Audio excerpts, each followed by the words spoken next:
It's the month of August, 2024. We had a cool day.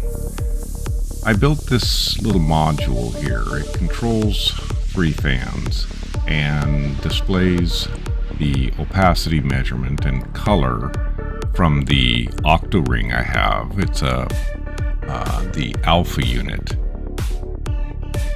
On top we have the experimental unit with all the information coming from the octo-ring and controlling the fans for the... Below we have a smoke monitor.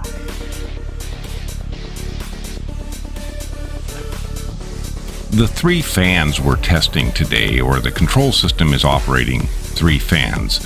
Upper right is the front air, often called the primary air, and it is controlled at 75% of what the lower fan, which is controlling the secondary air.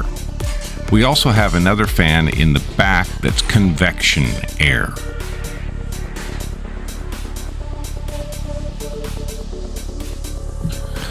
Ah, the surreal lighting of capturing fire videos with a performance air combustion system.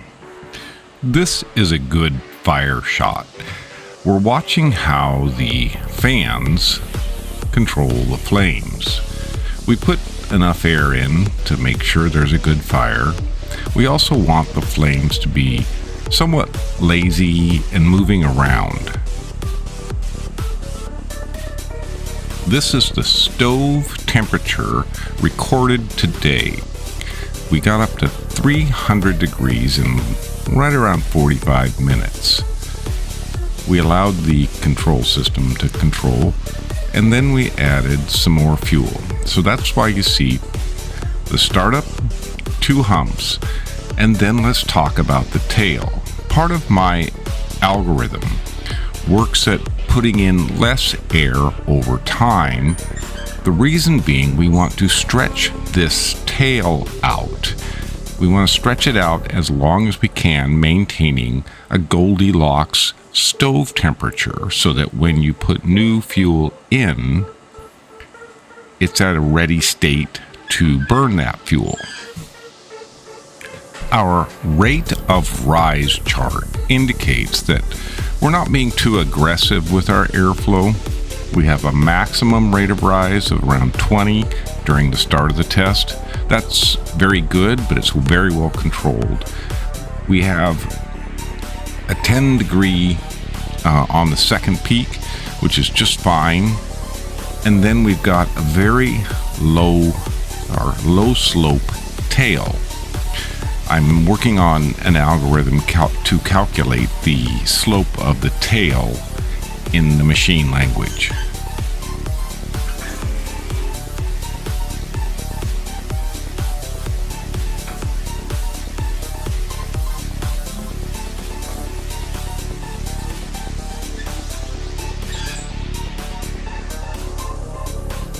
Our opacity and color shift are coming in loud and clear.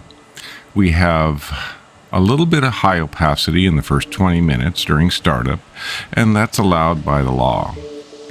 We don't have any excursions above 20% for 6 consecutive minutes based on a cursory reading of this data, but the data looks great. The lower graph is opacity only. The upper graph compares opacity with color shift at the same time. So where we have 40% opacity, we might have 100 nanometers of color shift.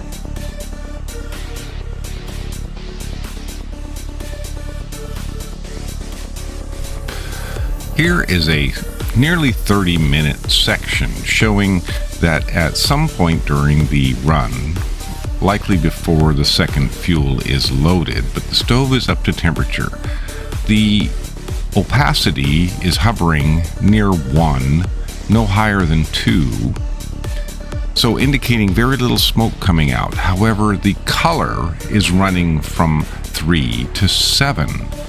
Now the color is a shift in the light peak frequency, usually to the red, and I think in this case it is to the red. So it starts out at 400 nanometers and might be 410 nanometers in this section of the test. This is very interesting, and it's showing that even though you don't see any smoke, there's something in the smoke to see.